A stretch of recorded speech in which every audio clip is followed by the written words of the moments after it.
nandito na naman tayo sa may C3 corner A Bonifacio. Pakita ko sa inyo yung mga ugali ng mga driver dito. Ayan o. Paano? Yung lagi kong sinasabi guys, na porket naka-green ka pa, tatawid ka kahit alam mong babara ka sa gitna. Ayan o, tingnan nyo yung Shopee tsaka yung isang ayan o, tumatawid sila kahit stop na. Ito yung umabol pa yung isa. Ganyan yung mga ugali ng mga driver natin. Ito na yung nakago. Dito lang yan sa may C3 ay Bonifacio.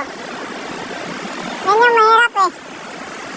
Lagi kong sinasabi na kahit pa naka-green ka pa dyan, yung ilaw mo naka-green, kung babara ka sa gitna, huwag mo nang ituloy.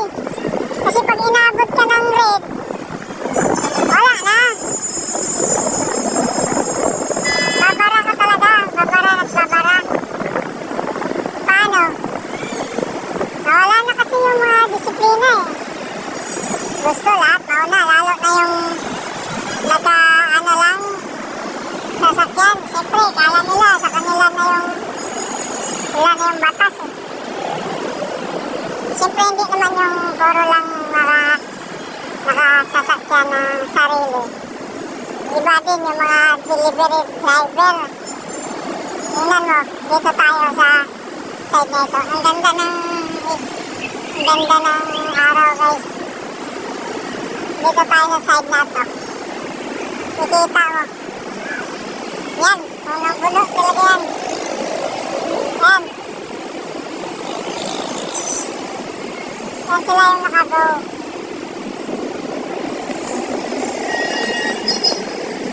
Sila yung nakago guys.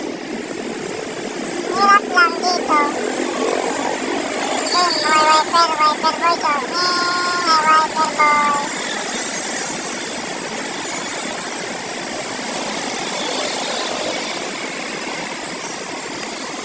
Sabi ko lagi na pag dilaw na, huwag nang ipilit eh.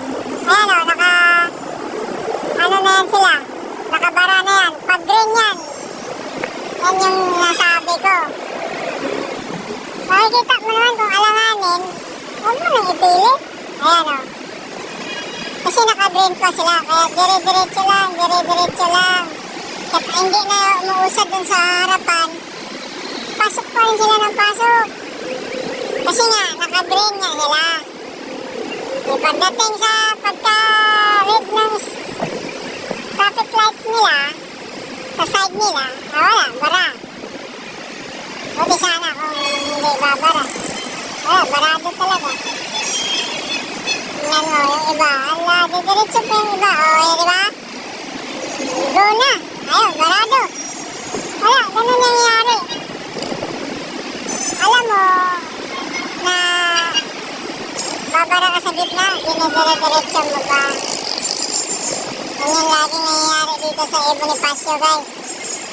Kahit wala namang MMDA na mag-guide, may traffic lights naman eh. Tsaka importante talaga yung disiplina sa bawat driver. Tingnan nyo. Lagi yan ganito. Lagi na lang yan ganyan.